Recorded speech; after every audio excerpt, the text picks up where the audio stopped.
আসসালামু আলাইকুম। আশা করি যে যেখানে আছি সবাই ভালো আছি, সুস্থ আছি। বাংলাদেশের সর্ববৃহৎ online medical platform axis medical স্কুলের পক্ষ থেকে সবাইকে অনেক অনেক শুভেচ্ছা। করোনার এই ক্লান্তি লগ্নে শুরু থেকেই এক্সিস মেডিকেল স্কুল আয়োজন করে যাচ্ছে দেশের সকল লিজেন্ডারি মেন্টরদের ক্লাস।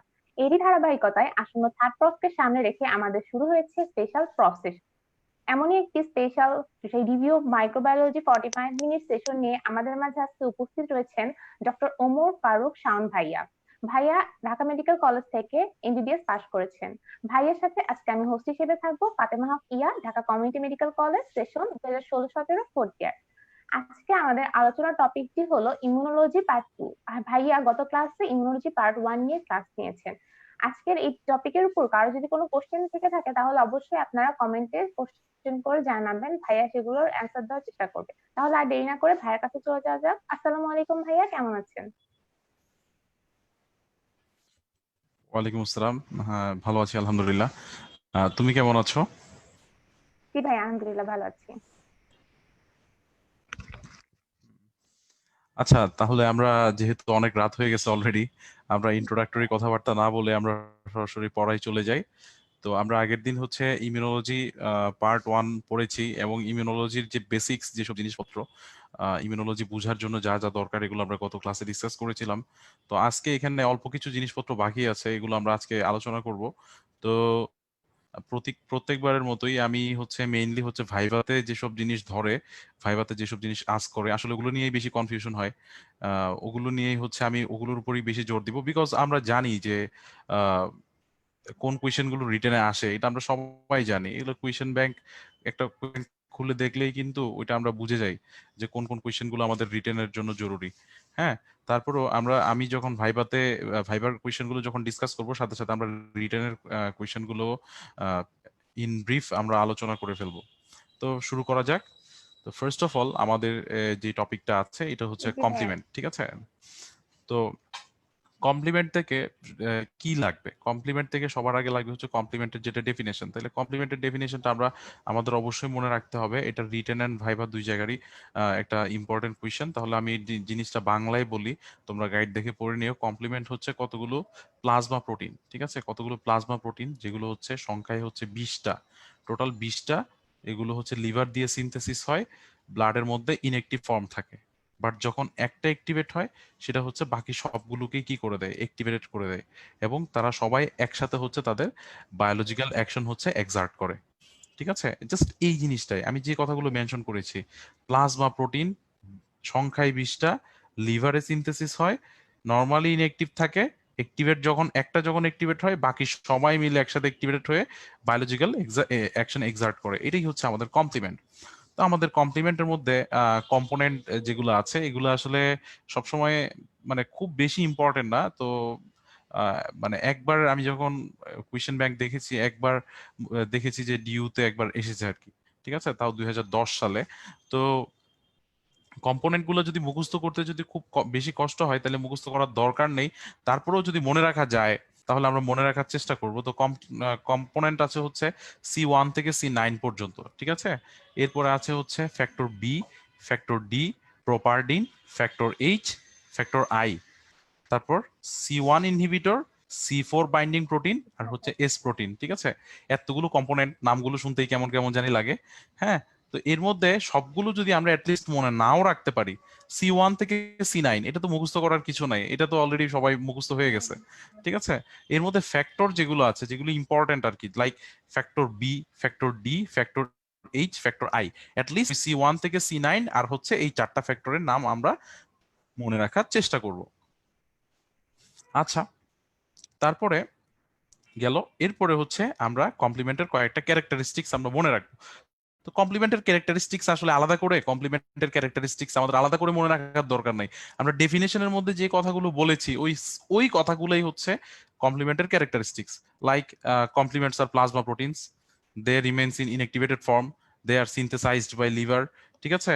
তারপরে হচ্ছে they act in a cascade manner, ঠিক আছে? তারপরে হচ্ছে they are part of both both innate immunity and acquired immunity, ঠিক আছে? এই কথাগুলোই হচ্ছে মোটামুটি আমাদের কমপ্লিমেন্টের ক্যারেক্টারিস্টিক্স আর কি, যেগুলো দিয়ে আমরা ডেফিনেশন বানিয়েছি ওই কথাগুলোই ক্যারেক্টারিস্টিক্স, আলাদা করে এখানে কিছু নেই।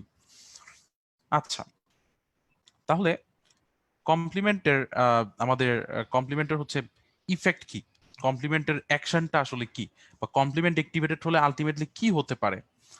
তাহলে কমপ্লিমেন্ট যখন অ্যাক্টিভেটেড হয়, আমরা যখন কমপ্লিমেন্ট অ্যাক্টিভেশনের পাথওয়েগুলো নিয়ে যখন আমরা ডিসকাস করবো, আমরা দেখতে পাবো যে যখন একটা কমপ্লিমেন্ট অ্যাক্টিভেটেড হয় তখন আসলে কিছু জিনিস প্রডিউস হয়। এর মধ্যে একটা জিনিস হচ্ছে মেমব্রেন অ্যাটাক কমপ্লেক্স। ঠিক আছে, এই মেমব্রেন অ্যাটাক কমপ্লেক্সটা কি করে, এটা হচ্ছে কোন একটা সেল সার্ফেসের সাথে অ্যাটাচড হয়ে ওই সেল ওই হচ্ছে ওই প্লাজমা মেমব্রেনটাকে ক্লিভ করে দেয়।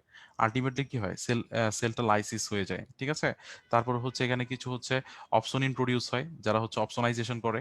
তারপরে হচ্ছে এখানে হচ্ছে কিছু ক্যামোটেকটিক ফ্যাক্টর প্রডিউস হয়, যেগুলোর কারণে হচ্ছে ক্যামোটেক্সিস হয়। তারপরে হচ্ছে এখানে আমাদের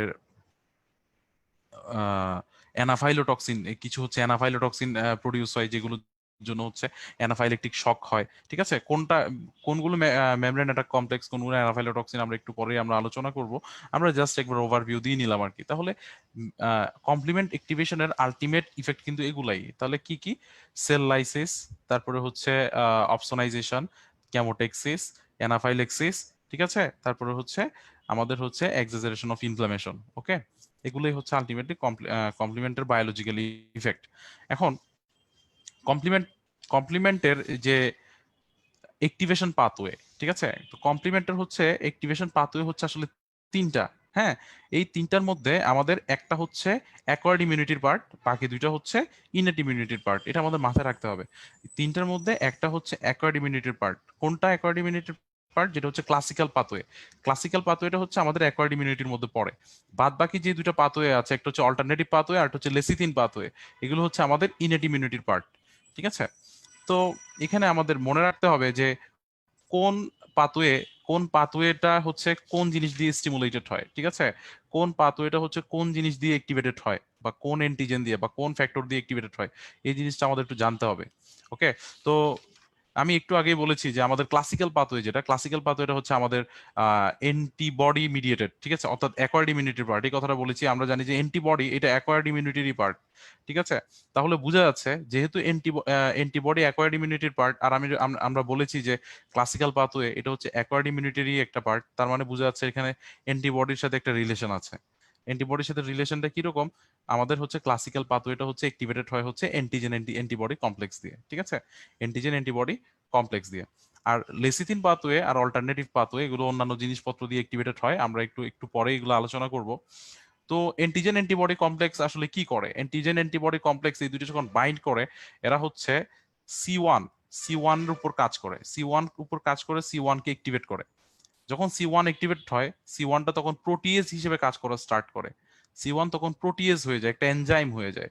এই সি ওয়ানটা পরে কি করে, সি4 আর সি2 এই দুইটার উপর কাজ করে, এই দুইটার উপর কাজ করে এই দুইটাকে ক্লিভ করে দেয়, এ বি দুইটা ফ্রেগমেন্টটা ভাগ করে দেয়।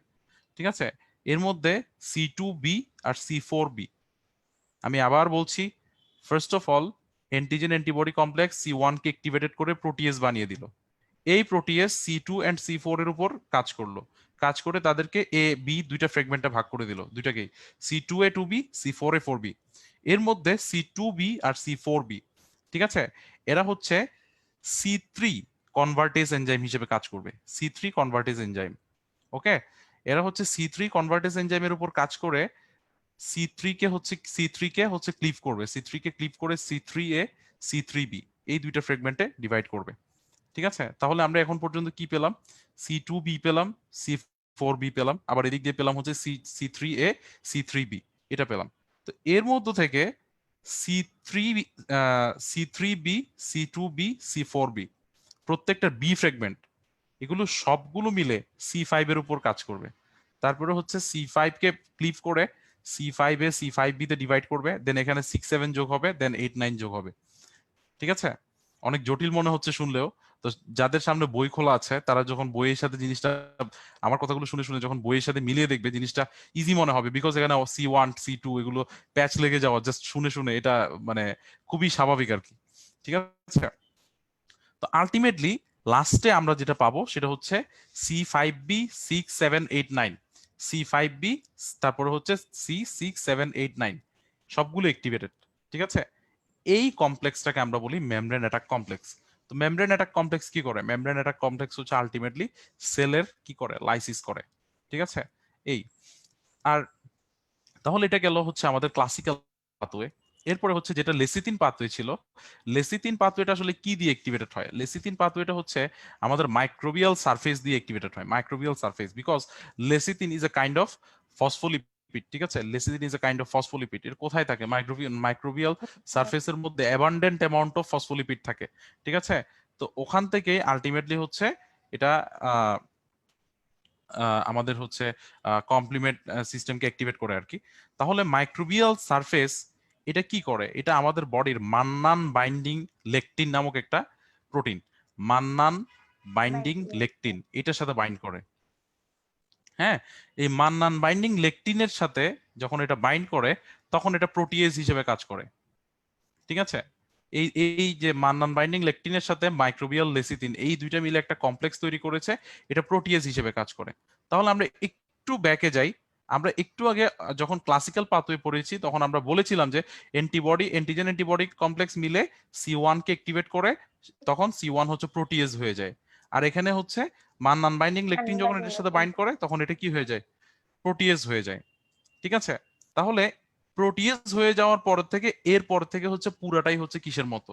পুরোটাই হচ্ছে ক্লাসিক্যাল পাথওয়ের মতো, অর্থাৎ ক্লাসিক্যাল পাথওয়ে আর হচ্ছে আমাদের লেসিথিন পাথওয়ে, এই দুইটারই হচ্ছে ফার্স্টের দিকে একটু ডিফারেন্স আছে, বাকি পুরোটাই হচ্ছে সেম। ওকে, তারপরে আসি অল্টারনেটিভ পাথওয়ে। তাহলে অল্টারনেটিভ পাথওয়ের মধ্যে হচ্ছে আমাদের, এগুলো আমি এই জন্যই বলছি যে এগুলো কিন্তু পরীক্ষার জন্য খুবই ইম্পর্টেন্ট। ঠিক আছে, রিটেনে আসতে পারে, রিটেনে আসতে পারে। ভাইভাতে অবশ্য পুরো পাথওয়ে জীবনও ধরবে না, ভাইভাতে কখনো বলবে না, ভাইভাতে কখনো, আমি এটা আগের প্রত্যেকটা সেশনেই বলেছি, ভাইভাতে কখনো একটা বড় কোয়েশ্চেন, একটা প্রশ্নের উত্তর দিতে 1 2 3 মিনিট চলে যায় এরকম প্রশ্ন কখনো করে না। ভাইভাতে সবসময় প্রশ্ন করা হয় কুইজ টাইপের। তো এখান থেকে কি প্রশ্ন করতে পারে ভাইভাতে? ভাইভাতে এখান থেকে প্রশ্ন করতে পারে যে অল্টারনেটিভ পাথওয়ে হচ্ছে কি দিয়ে অ্যাক্টিভেটেড হয়, লেসিথিন পাথওয়ে কি দিয়ে অ্যাক্টিভেটেড হয়, মেমব্রেন অ্যাটাক কমপ্লেক্সে কি কি থাকে। ঠিক আছে, আমার মনে হয় সবাই আমার কথাগুলো বুঝতে পারছে। এই টাইপের প্রশ্নগুলো হচ্ছে ভাইভাতে করা হবে। ওকে, বাট পুরো পাথওয়ে গুলো হচ্ছে ইয়ে করবে, আসবে হচ্ছে আমাদের রিটেনে। আচ্ছা, তাহলে লাস্টে আমাদের আরেকটা পাথওয়ে বাকি আছে। তো এই পাথওয়েটা হচ্ছে অল্টারনেটিভ পাথওয়ে। ঠিক আছে, তাহলে অল্টারনেটিভ পাথওয়ের মধ্যে এটা হচ্ছে, এটা কি দিয়ে অ্যাক্টিভেটেড হয়? এটা হচ্ছে মাইক্রোবিয়াল সারফেস দিয়ে অ্যাক্টিভেটেড হয়। এখন মাইক্রোবিয়াল সারফেসের কোন পার্ট? মাইক্রোবিয়াল সারফেসের মধ্যে আমরা জানি যে মাইক্রোবিয়াল সেল ওয়ালের একটা সাবস্টেন্স আছে লাইক এন্ডোটক্সিন, তাই না? এন্ডোটক্সিন, ঠিক আছে, এন্ডোটক্সিন আছে, এই এন্ডোটক্সিন দিয়ে অ্যাক্টিভেটেড হতে পারে। তারপরে হচ্ছে গ্রাম পজিটিভ ব্যাকটেরিয়ার টিকোইক অ্যাসিড দিয়ে এটা অ্যাক্টিভেটেড হতে পারে, ফাঙ্গাল সেল ওয়াল দিয়ে এটা অ্যাক্টিভেটেড হতে পারে। ঠিক আছে, তো এখন এটার সাথে আমাদের এটাও সেল সারফেস দিয়ে অ্যাক্টিভেটেড হয়, লেসিথিন পাথওয়ে সেল সারফেস দিয়ে অ্যাক্টিভেটেড হয়। দুটোর মধ্যে ডিফারেন্স কোথায়? ডিফারেন্স হচ্ছে লেসিথিন পাথওয়ে শুধুমাত্র লেসিথিন দিয়েই অ্যাক্টিভেটেড হয়। অ্যান্টিমাইক্রোবিয়াল সারফেসের মধ্যে যে লেসিথিন আছে শুধুমাত্র এই লেসিথিন দিয়েই অ্যাক্টিভেটেড হয়। ঠিক আছে, আর বাদ বাকি যতগুলো আছে সবগুলো দিয়ে অ্যাক্টিভেটেড হয় হচ্ছে অল্টারনেটিভ পাথওয়ে। ওকে, আচ্ছা, তো গেল। এটা আমি আবার নতুন করে না বলি, এখানেও হচ্ছে ফার্স্টের দিকে হচ্ছে অল্টারনেটিভ পাথওয়ে, প্রথম দিকে হচ্ছে দুই একটা স্টেপ হচ্ছে ডিফারেন্ট, বাকি স্টেপ গুলো হচ্ছে আলটিমেটলি ক্লাসিক্যাল পাথওয়ের মতোই। এবং লাস্ট স্টেপে গিয়ে আমরা হচ্ছে এখানে মেমব্রেন অ্যাটাক কমপ্লেক্স পাবো। মেমব্রেন অ্যাটাক কমপ্লেক্স হচ্ছে যেটা হচ্ছে কি করে? সেল লাইসিস করে। ওকে, তো এখন যেটা important for MCQ and for হচ্ছে ভাইভা, সেটা হচ্ছে আমাদের ফাইনাল প্রোডাক্ট গুলা। তাহলে ফাইনাল প্রোডাক্ট, এক নম্বরে বললাম যে ফাইনাল প্রোডাক্ট হচ্ছে আমাদের মেমব্রেন অ্যাটাক কমপ্লেক্স, যেটা হচ্ছে মেইন প্রোডাক্ট আর কি, মেইন ফাইনাল প্রোডাক্ট। ঠিক আছে, তাহলে মেমব্রেন অ্যাটাক কমপ্লেক্সের মধ্যে কি কি থাকে? মেমব্রেন অ্যাটাক কমপ্লেক্সের মধ্যে থাকে হচ্ছে C5b এন্ড C6 থেকে C9 পর্যন্ত। C5b সাথে হচ্ছে C6 থেকে C9 পর্যন্ত। ওকে, এটা হচ্ছে ফাইনাল প্রোডাক্ট। তারপরে এই ফাইনাল প্রোডাক্টের সাথে সাথে এই যে পুরো পাথওয়ের মধ্যে কিছু বাই প্রোডাক্ট প্রডিউস হয়েছে। ঠিক আছে, এই বাই প্রোডাক্ট গুলোরও কিন্তু ফাংশন আছে। বাই প্রোডাক্টের মধ্যে হচ্ছে C3b, যেটা C3b কি হিসেবে কাজ করে? অপসোনিন হিসেবে কাজ করে, অর্থাৎ অপসোনাইজেশন করে। ঠিক আছে, অপসোনাইজেশন করে হচ্ছে ফ্যাগোসাইটোসিসকে হচ্ছে ফেসিলিটেট করে। ওকে, তারপর হচ্ছে অ্যানাফাইলোটক্সিন, আমি বলেছি যে অ্যানাফাইলেকটিক শক করতে পারে। এখন অ্যানাফাইলোটক্সিন কারা আছে? C3A4A5A। ওকে, C3A4A5A এরা হচ্ছে অ্যানাফাইলোটক্সিন, এদের জন্য হচ্ছে অ্যানাফাইলেকটিক শক হয়। আর একটা হচ্ছে কি? কেমোটেকটিক ফ্যাক্টর। এখন কেমোটেকটিক ফ্যাক্টর কারা? কেমোটেকটিক ফ্যাক্টর হচ্ছে C5A আর হচ্ছে C567 কমপ্লেক্স। ওকে, C5A C567 কমপ্লেক্স। আমি আবারও বলছি, এটা খুবই খুবই খুবই খুবই important, specially for MCQ and viva. Okay, পরীক্ষা এইভাবে জিজ্ঞেস করবে যে অপশনিন হিসেবে কারা কাজ করে। হ্যাঁ, তারপরে জিজ্ঞেস করবে যে আমাদের ক্যামোটেকটিক ক্যামোটেকটিক ফ্যাক্টর হিসেবে কারা কাজ করে, ম্যাম অ্যানাফাইলোটক্সিন হিসেবে কি কি আছে, এরকম। তাহলে এর মধ্যে আমরা যেটা দেখতে পাচ্ছি সেটা হচ্ছে যে বায়োলজিক্যাল ইফেক্ট অফ কমপ্লিমেন্ট, এরকম প্রশ্ন কিন্তু ভাইভাতেও করতে পারে, রিটেনেও আসতে পারে। ঠিক আছে, এখন এরকম প্রশ্ন যদি আসে, তাহলে এখানে আমাদের বায়োলজিক্যাল ইফেক্টটাকে আমরা বেনিফিশিয়াল ইফেক্ট আর হার্মফুল ইফেক্ট, এই দুইটা ভাগে আমরা ভাগ করে আমরা ডেসক্রাইব করতে পারি। এর মধ্যে জাস্ট অ্যানাফাইলোটক্সিন যেটা, অর্থাৎ অ্যানাফাইলেক্সিস যেটা, এই অ্যানাফাইলেক্সিসটা ছাড়া বাকি সবগুলো ইফেক্টই হচ্ছে কি, অ্যানাফাইলেক্সিসটা ছাড়া বাকি সবগুলা ইফেক্টই হচ্ছে আমাদের বেনিফিশিয়াল ইফেক্ট। ওকে, আর অ্যানাফাইলোটক্সিন দিয়ে যেটা হয় C3A4A5A, এটা দিয়ে হচ্ছে মাস্ট সেল ডিগ্রানুলেশন হয়, আলটিমেটলি হচ্ছে টাইপ 1 হাইপার সেন্সিটিভিটি রিঅ্যাকশন হয়। ঠিক আছে, টাইপ 1 হাইপার সেন্সিটিভিটি রিঅ্যাকশন হয়ে অ্যানাফাইলেকটিক শক হতে পারে। তার মানে এটা হচ্ছে হার্মফুল ইফেক্ট। ওকে, তাহলে স্যার যদি জিজ্ঞেস করে যে আমাদের কমপ্লিমেন্টের হার্মফুল ইফেক্ট বলো, কমপ্লিমেন্টের কারণে কি সমস্যা হইতে পারে, তখন আমরা এই জিনিসটা সুন্দর করে অ্যান্সার করব। আচ্ছা, তাহলে গেল এখান থেকে আমাদের আর কিছু, আমার আমার মনে হয় না এখান থেকে আর কিছু লাগবে। হ্যাঁ, আর একটা ইম্পর্টেন্ট প্রশ্ন, সেটা হচ্ছে এই MCQ are written, MCQ written viva তিনটার জন্য ইম্পর্টেন্ট। ঠিক আছে, স্পেশালি ফর এমসিকিউ, সেটা হচ্ছে আমাদের কমপ্লিমেন্ট ডেফিসিয়েন্সি ডিসঅর্ডার কি কি আছে, কমপ্লিমেন্ট ডেফিসিয়েন্সি ডিসঅর্ডার কি কি আছে। ঠিক আছে, তাহলে কমপ্লিমেন্ট ডেফিসিয়েন্সি ডিসঅর্ডারের মধ্যে হচ্ছে এক নাম্বার হচ্ছে কি, আমরা বলবো যে যাদের কমপ্লিমেন্ট ডেফিসিয়েন্সি আছে তারা হচ্ছে নাইসেরিয়া ইনফেকশন, নাইসেরিয়া ইনফেকশনের প্রতি তারা বেশি সাসেপ্টিবল। ওকে, তারপরে হচ্ছে যাদের C3 ডেফিসিয়েন্সি থাকে তাদের হচ্ছে রেসপিরেটরি ট্র্যাক্ট ইনফেকশন গুলো একটু বেশি হয়। হ্যাঁ, তারপরে হচ্ছে যাদের হচ্ছে ডিকে অ্যাক্সিলারেটিং ফ্যাক্টর, DAF, ঠিক আছে, ডিকে অ্যাক্সিলারেটিং ফ্যাক্টর, এই জিনিসটা যাদের ডেফিসিয়েন্ট থাকে তাদের হচ্ছে কমপ্লিমেন্ট মিডিয়েটেড হিমোলাইসিস হওয়ার চান্স বেড়ে যায়। ওকে, আর হচ্ছে যাদের হচ্ছে ওভারঅল কমপ্লিমেন্টের ডেফিসিয়েন্সি থাকে, অর্থাৎ ওভারঅল কমপ্লিমেন্ট ডেফিসিয়েন্সি থাকে, তাদের হচ্ছে পায়োজেনিক ইনফেকশন হওয়ার চান্সটা অনেক বেড়ে যায়, অর্থাৎ তারা হচ্ছে very much prone to any pyogenic infection. তাহলে এই কমপ্লিমেন্ট থেকে আমরা হচ্ছে জানলাম যে কমপ্লিমেন্ট জিনিসটা কি, কমপ্লিমেন্টের প্রপার্টি কি, কম্পোনেন্ট কি কি আছে, কমপ্লিমেন্টের হচ্ছে কোন পাথওয়ে কোন জিনিস দিয়ে অ্যাক্টিভেটেড হয়, তারপরে হচ্ছে পাথওয়ে গুলো জানলাম, তারপরে কমপ্লিমেন্টের হচ্ছে ফাইনাল প্রোডাক্ট জানলাম, তার প্রোডাক্ট গুলো কি কি জানলাম, বাই প্রোডাক্ট কি জানলাম, কোনটার ফাংশন কি সেটা জানলাম। আলটিমেটলি আমরা complement deficiency disorder, major histocompatibility complex and হচ্ছে ট্রান্সপ্ল্যান্টেশন ইমিউনোলজি। আচ্ছা, তাহলে এখান থেকে সবার আগে যেটা লাগবে সেটা হচ্ছে মেজর হিস্টো কম্প্যাটিবিলিটি কমপ্লেক্স। ঠিক আছে, এগুলো কি মেজর হিস্টো কম্প্যাটিবিলিটি কমপ্লেক্স? এগুলো হচ্ছে কতগুলো প্রোটিন কমপ্লেক্স, ঠিক আছে, যেগুলো হচ্ছে short arm of the chromosome number 6, short arm of the chromosome number 6 দিয়ে ডিটারমাইন্ড হয়। ঠিক আছে, short arm of the chromosome number 6 দিয়ে যেগুলো ডিটারমাইন্ড হয়, এরকম প্রোটিনগুলো, এরকম প্রোটিন কমপ্লেক্সকে আমরা বলি যে এমএইচসি কমপ্লেক্স। ঠিক আছে, হ্যাঁ, তো যেই short arm of the chromosome number 6 এর যেই জিনগুলো দিয়ে হচ্ছে এমএইচসি কমপ্লেক্স হচ্ছে আমাদের হচ্ছে কোড হয়, ওই জিনগুলোকে আমরা বলি হচ্ছে এমএইচসি জিন, এগুলোকে আবার এইচএলএ জিনও বলা হয়। ঠিক আছে, তো এখন আমাদের এমএইচসি কমপ্লেক্স কয় ধরনের আছে? এমএইচসি কমপ্লেক্স হচ্ছে বেসিক্যালি 3 ধরনের, ক্লাস 1, ক্লাস 2, ক্লাস 3। ক্লাস 1 কোথায় থাকে? ক্লাস 1 হচ্ছে class 1 এমএইচসি complex, class 1 MSc complex থাকে হচ্ছে যতগুলো নিউক্লিয়েটেড সেল আছে আমাদের বডিতে, যতগুলো নিউক্লিয়েটেড সেল আছে সবগুলো নিউক্লিয়েটেড সেলের মধ্যে হচ্ছে ক্লাস 1 এমএসসি কমপ্লেক্স থাকে। ওকে, আর ক্লাস 2 এমএসসি কমপ্লেক্স থাকে কোথায়?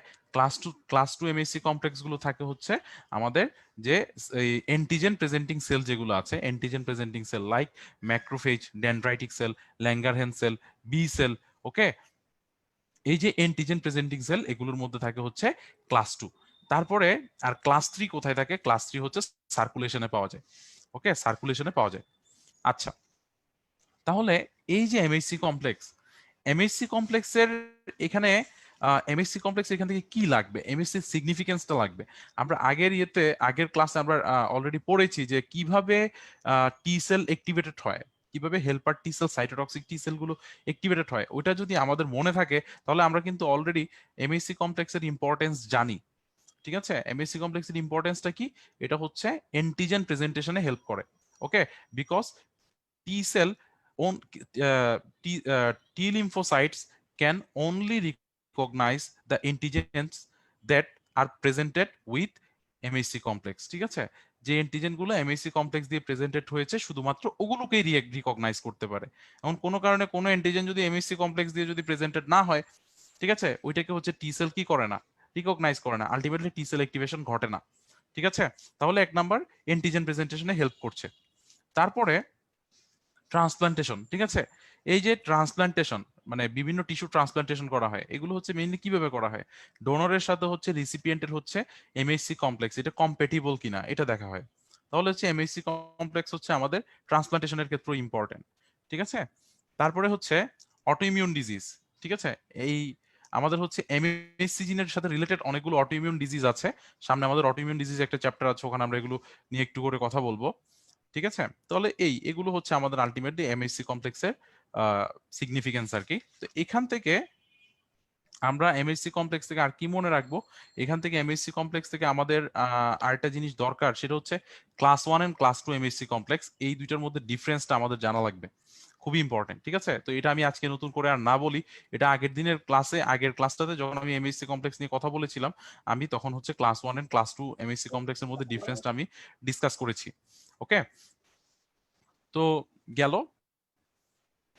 তো এরপরে আমরা চলে আসি যে ট্রান্সপ্লান্টেশন ইমিউনোলজি। আচ্ছা, ট্রান্সপ্লান্টেশন ইমিউনোলজি, ট্রান্সপ্লান্টেশনের মধ্যে হচ্ছে সবার আগে আমরা যেটা নিয়ে কথা বলবো সেটা হচ্ছে গ্রাফট। গ্রাফট কি জিনিস? গ্রাফট হচ্ছে একটা টিস্যু যেটা হচ্ছে বডি থেকে, ডোনারের বডি থেকে আলাদা করে নেওয়া হয়েছে কিসের জন্য? ট্রান্সপ্লান্ট করার জন্য।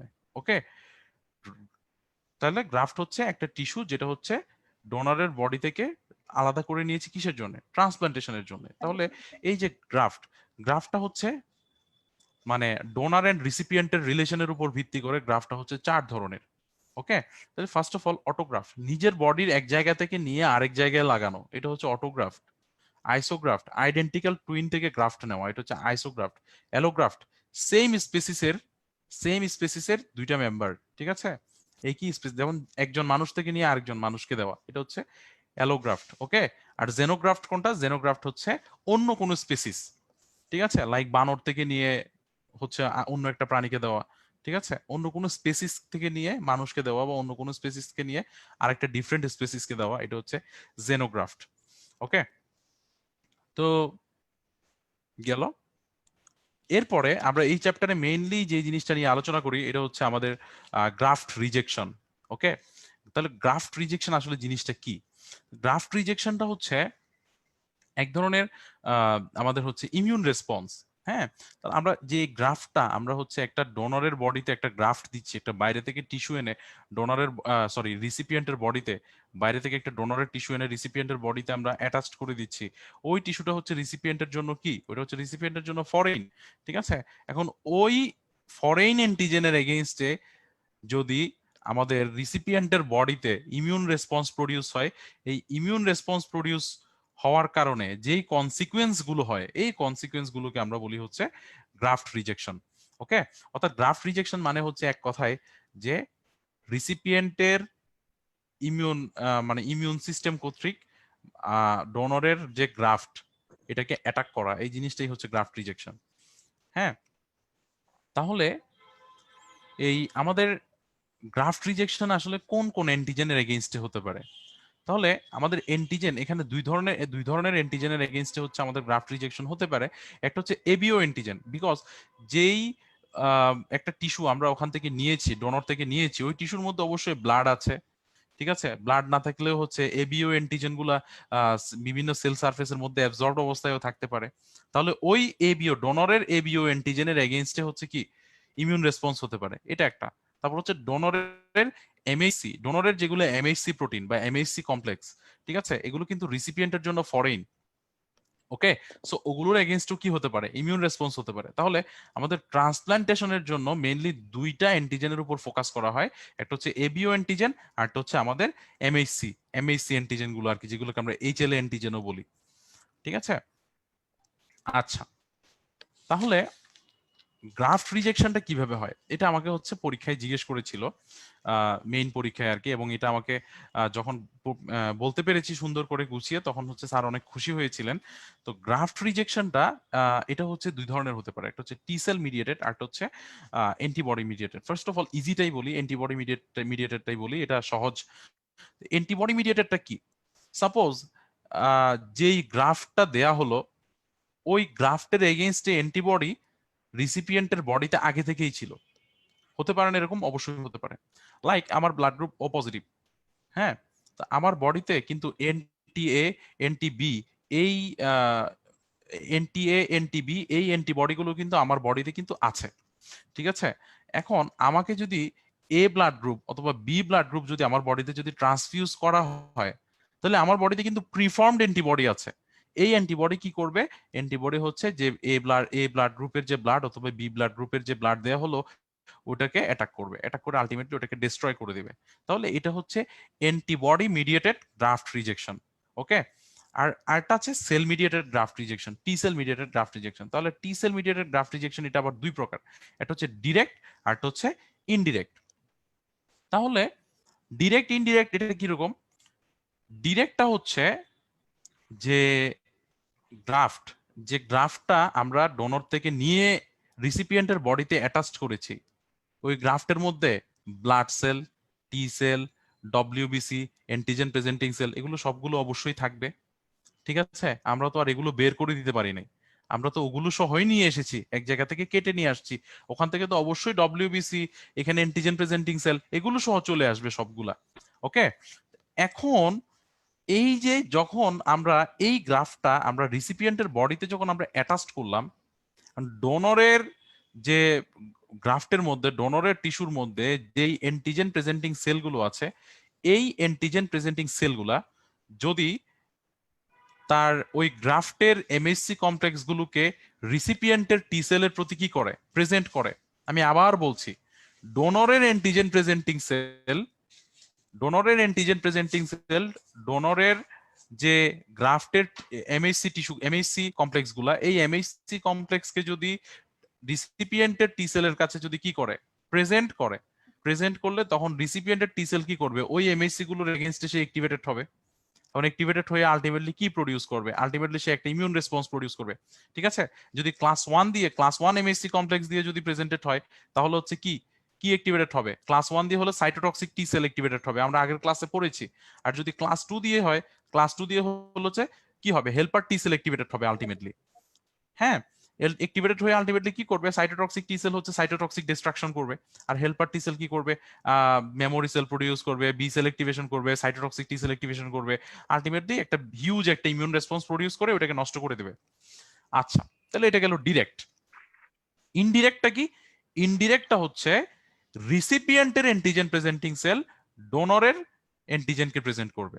ঠিক আছে, আগেরটা ছিল ডোনরের অ্যান্টিজেন প্রেজেন্টিং সেল ডোনরের অ্যান্টিজেনকে প্রেজেন্ট করেছে, এবার হচ্ছে রিসিপিয়েন্টের অ্যান্টিজেন প্রেজেন্টিং সেল ডোনরের অ্যান্টিজেনকে প্রেজেন্ট করবে। ওকে, অ্যান্টিজেনকে প্রেজেন্ট করে কার কাছে প্রেজেন্ট করবে? টি সেলের কাছে প্রেজেন্ট করবে। আলটিমেটলি টি সেল অ্যাক্টিভেশন হয়ে আবার আগের মতো হয়ে আলটিমেটলি কি করবে? আলটিমেটলি হচ্ছে ওই গ্রাফটাকে ডিস্ট্রয় করে দেবে। ওকে, তাহলে এই হচ্ছে আমাদের গ্রাফট রিজেকশনের মেকানিজম। এটা খুবই ইম্পর্টেন্ট ফর বোথ ফর আমাদের রিটেন এন্ড ভাইবা। ওকে, এটা আমরা বুঝে বুঝে যেভাবে বুঝিয়ে দিয়েছি, এভাবে বলতে পারলে একদম স্যার খুশির চেয়ে বেশি খুশি হয়ে যাবে। ঠিক আছে, আমি এটাই বলেছিলাম পরীক্ষায়। আচ্ছা, তারপরে গ্রাফট রিজেকশন। গ্রাফট রিজেকশন জিনিসটা কি আমরা অলরেডি জেনেছি, মেকানিজমও জেনেছি। তো গ্রাফট রিজেকশনের ক্লাসিফিকেশন, যেটা ক্লাসিফিকেশনটা আমরা একটু জানার ট্রাই করি। তো ক্লাসিফিকেশনটা হচ্ছে তিন ধরনের, hyper acute, acute and chronic. তাহলে হাইপার অ্যাকিউটটা আসলে কিসের বেসিসে হয়? একটু আগে যেটা বলেছি, প্রিফর্মড অ্যান্টিবডি। ওকে, প্রিফর্মড অ্যান্টিবডি দিয়ে হয়। তাহলে প্রিফর্মড অ্যান্টিবডিটা মেইনলি কিসের এগেইনস্টে থাকে? এবিও ব্লাড গ্রুপের এগেইনস্টে থাকে। ওকে, তাহলে ABO blood group, ABO antibody দিয়ে যেই আমাদের রেসপন্সটা হয়, যেই গ্রাফট রিজেকশনটা হয়, এটাই হচ্ছে আমাদের ultimately hyper acute graft rejection. Hyper acute graft rejection. আচ্ছা, তো এই গ্রাফট রিজেকশনটা কতক্ষণের মধ্যে হয়? এটা হচ্ছে মিনিটস টু আওয়ার্স এর মধ্যে, ঠিক আছে। আর অ্যাকিউট যেটা, এটা হচ্ছে ডেজ টু উইকস। ক্রনিক যেটা, এটা হচ্ছে মান্থস টু ইয়ার্স। তাহলে অ্যান্টিবডি মিডিয়েট আমরা দেখেছি যে হাইপার অ্যাকিউট যেটা, এটা হচ্ছে কি কি ছিল? অ্যান্টিবডি মিডিয়েটেড ছিল। তার মানে আমরা একটু আগে পড়েছি যে টি সেল মিডিয়েটেডও কিন্তু কি আছে? গ্রাফট রিজেকশন আছে। ওকে, এই T cell mediated graft rejection গুলো হচ্ছে অ্যাকিউট।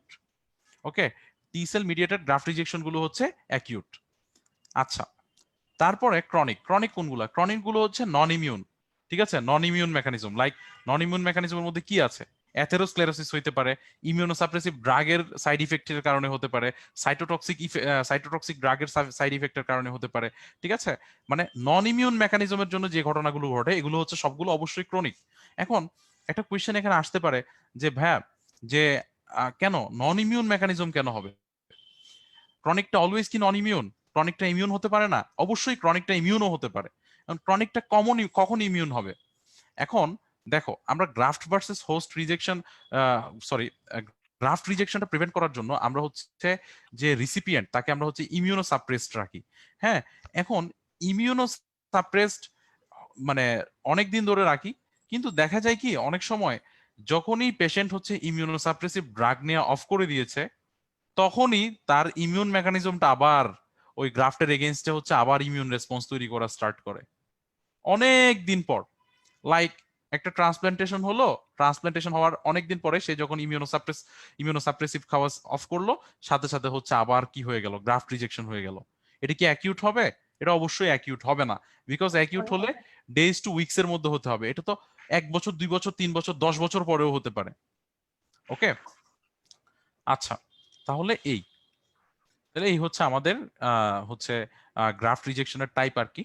তাহলে আমরা গ্রাফট রিজেকশন প্রিভেন্ট করার জন্য আমরা কি কি মেজার্স নিতে পারি? এটা রিটেন এন্ড ভাইবা দুইটার জন্য ইম্পর্টেন্ট কোয়েশ্চেন। আমাকে এটা ভাইবাতে জিজ্ঞেস করেছিল যে গ্রাফট রিজেকশন যখন জিজ্ঞেস করবে সিরিয়াল বাই কিন্তু একটার পর একটা কোয়েশ্চেন আসতে থাকবে। আচ্ছা, তাহলে এই যে গ্রাফট রিজেকশন প্রিভেন্ট করার জন্য মেজার্স গুলো, তাহলে ট্রান্সপ্লান্টেশনের আগে কিছু মেজার্স আছে, ট্রান্সপ্লান্টেশনের পরে কিছু মেজার্স আছে। তাহলে আগের কি মেজার? আগে হচ্ছে আমরা ভালো মতো ব্লাড গ্রুপিং করব। 1 নাম্বার, আমাদের ট্রান্সপ্লান্টেশন অ্যান্টিজেন ছিল দুইটা, একটা হচ্ছে এবিও অ্যান্টিজেন আর একটা হচ্ছে এমএসসি অ্যান্টিজেন। ওকে, তাহলে এবিও অ্যান্টিজেনের জন্য আমরা ভালো মতো ব্লাড গ্রুপিং করব, blood grouping and cross matching করব, যেন কোনোভাবেই মিসম্যাচ না হয়। তারপরে ব্লাড গ্রুপিংটা করে ফেললাম, এরপরে আমরা হচ্ছে এমএসসিটা দেখব। তাহলে আমাদের কি করতে হবে? এইচএলএ টাইপিং করতে হবে। ওকে, এইচএলএ টাইপিং করে ডোনার আর রিসিপিয়েন্টের হচ্ছে এমএসসি কমপ্লেক্স মিলে কিনা এটা আমরা দেখবো আর কি। তারপরে হচ্ছে রিসিপিয়েন্টকে কি করতে হবে? ইমিউনো সাপ্রেসড বানাতে হবে, বিকজ রিসিপিয়েন্ট যদি ইমিউনো সাপ্রেসড না হয়, তার ইমিউন রেসপন্স তো হচ্ছে একটা ড্রাফট দেওয়ার সাথে সাথে তার ইমিউন রেসপন্স তৈরি হবে। ওকে, তাহলে এগুলো হচ্ছে মোটামুটি আমাদের ট্রান্সপ্লান্টেশনের আগে। ট্রান্সপ্লান্টেশনের পরে কি করব? ট্রান্সপ্লান্টেশনের পরে হচ্ছে আমরা যে পেশেন্টকে, যে রিসিপিয়েন্টকে যে আমরা ইমিউনো সাপ্রেসড রেখেছিলাম, ওই ইমিউনো সাপ্রেশনটা কন্টিনিউ করব সে পুরোপুরি স্টেবল না হওয়া পর্যন্ত, ঠিক আছে। আর হচ্ছে ইনফেকশন প্রিভেন্ট করব, ঠিক আছে, যেহেতু তাকে ইমিউনো সাপ্রেসড রেখেছি, তাহলে সে তো ইনফেকশন প্রোন হয়ে যাবে, ঠিক আছে, তার যে কোনো ইনফেকশন ইজিলি হয়ে যেতে পারবে, কারণ সে অলরেডি ইমিউনো সাপ্রেসড। এই জন্য আমরা কি করব? এই জন্য হচ্ছে আমরা তাকে প্রোফাইলেকটিক্যালি অ্যান্টিবায়োটিক দিব এবং হচ্ছে ইনফেকশনটা প্রিভেন্ট করার চেষ্টা করব।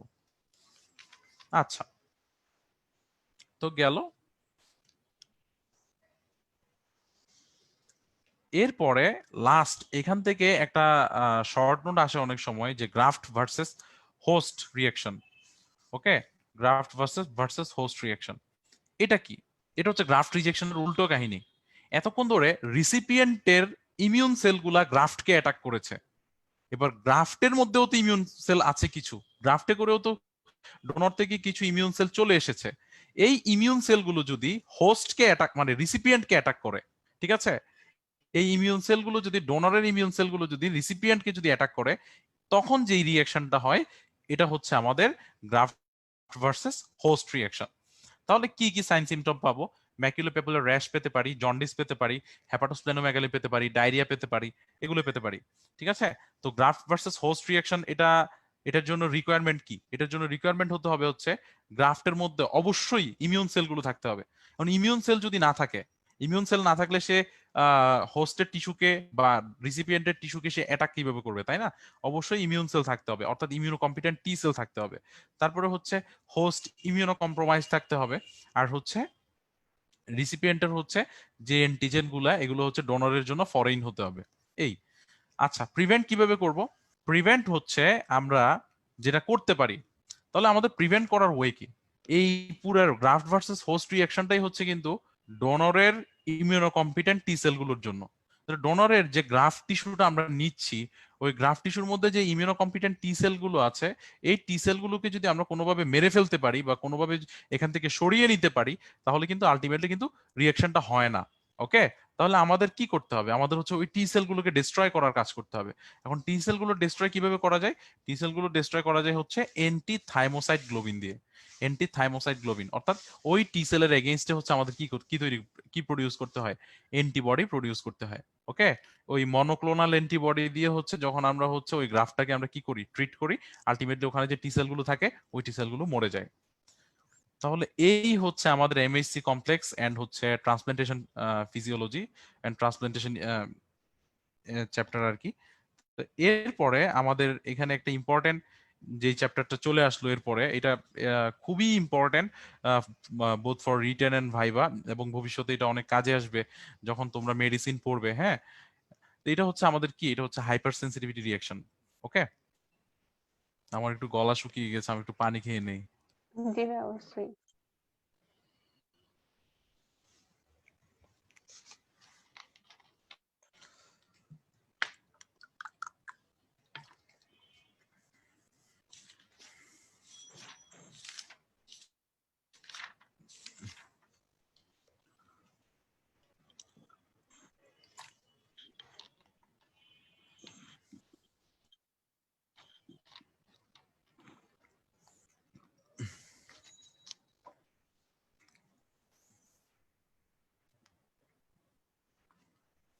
আচ্ছা, তাহলে আমরা যেটা নিয়ে ডিসকাস করছিলাম সেটা হচ্ছে হাইপার সেন্সিটিভিটি রিঅ্যাকশন। তো বলা যায় যে এখান থেকে অবশ্যই প্রশ্ন থাকবে, রিটেনে অবশ্যই এখান থেকে। ভাইবাতেও ধরে। হ্যাঁ, হাইপার সেন্সিটিভিটি রিঅ্যাকশন থেকে রিটেনে অবশ্যই একটা অন্তত প্রশ্ন থাকবে। এমসিকিউতে এখান থেকে অন্তত অন্তত না থাকলেও একটা এমসিকিউ এখান থেকে থাকবে। আর ভাইভাতে যে এটা কতখানি জিজ্ঞেস করবে সেটা আসলে বলে ডিসক্রাইব করা যাবে না। ঠিক আছে? তো হাইপার সেন্সিটিভিটি রিঅ্যাকশন না পেরে সত্যি কথা বলতে প্রফ পাস হবে না, একদম স্ট্রেইট বললাম। তো এই চ্যাপ্টারটা আমরা ভালো মতো খেয়াল করব, আমরা ভালো মতো এটা জানার চেষ্টা করব। First of all, hypersensitivity রিঅ্যাকশনটা কি? হাইপার সেন্সিটিভিটি রিঅ্যাকশনটা হচ্ছে একটা immune response. What kind of immune response? Inappropriate and exaggerated immune response. ঠিক আছে, inappropriate and exaggerated immune response to a previously sensitized antigen. Okay, তাহলে একটা inappropriate immune response, inappropriate immune response বলতে এখানে কি বোঝাচ্ছে? লাইক মানে এমন কোন একটা অ্যান্টিজেনের প্রতি রেসপন্স যেটার প্রতি মানে নরমালি আমরা মানে রেসপন্স করার কথা না আর কি। লাইক অনেকের হচ্ছে পোলেনের অ্যালার্জি থাকে, যে অ্যালার্জিক ডিজিজ গুলো এগুলো বসন্তকালে বেড়ে যায়, কারণ অনেকের পোলেনের অ্যালার্জি থাকে। বাট তার তো আসলে পোলেনের প্রতি অ্যালার্জিক হওয়ার কথা ছিল না, পোলেনের প্রতিও তার বডিতে কি হচ্ছে, ইমিউন রেসপন্স প্রডিউস হচ্ছে। তাহলে এটা কি ইনঅ্যাপ্রোপ্রিয়েট? অবশ্যই। আর এক্সাজারেটেড কিরকম? যতটুকু রেসপন্স হওয়ার কথা ছিল এর চাইতে অনেক গুণ বেশি রেসপন্স হওয়া। এই জন্যই এটাকে আমরা বলছি হাইপার সেন্সিটিভিটি রিঅ্যাকশন, অর্থাৎ হাইপার সেন্সিটিভিটি। এখন হাইপার সেন্সিটিভিটি এটা কয় ধরনের? হাইপার সেন্সিটিভিটি হচ্ছে 4 ধরনের। ঠিক আছে, বেসিক্যালি হাইপার সেন্সিটিভিটি 4 ধরনের। তো 4 ধরনের মধ্যে কি কি আছে? Type 1, type 2, type 3, type 4। তো টাইপ 1 যেটা, এটাকে আমরা বলি আবার হচ্ছে অ্যানাফাইলেকটিক হাইপার সেন্সিটিভিটি অথবা ইমিডিয়েট হাইপার সেন্সিটিভিটি। ঠিক আছে, টাইপ 2 যেটা, এটা হচ্ছে অ্যান্টিবডি মিডিয়েটেড হাইপার সেন্সিটিভিটি। আর টাইপ 3 যেটা, এটা হচ্ছে immunocomplex mediated hypersensitivity. আর টাইপ 4 যেটা, এটা হচ্ছে ডিলেইড হাইপার সেন্সিটিভিটি। ঠিক আছে, তো এগুলো আমরা মোটামুটি আমরা জানি আর কি, বিষয়গুলা খুবই ইজি জিনিস। তো এর মধ্যে মাথায় রাখতে হবে প্রথম তিনটা, টাইপ 1 থেকে 3, দিস 3 আর অ্যান্টিবডি মিডিয়েটেড। ঠিক আছে, আর লাস্ট যেটা আছে টাইপ 4, এটা হচ্ছে সেল মিডিয়েটেড। কোন cell mediated? Helper T cell mediated. Okay, একটু পরে আমরা আলোচনা করব।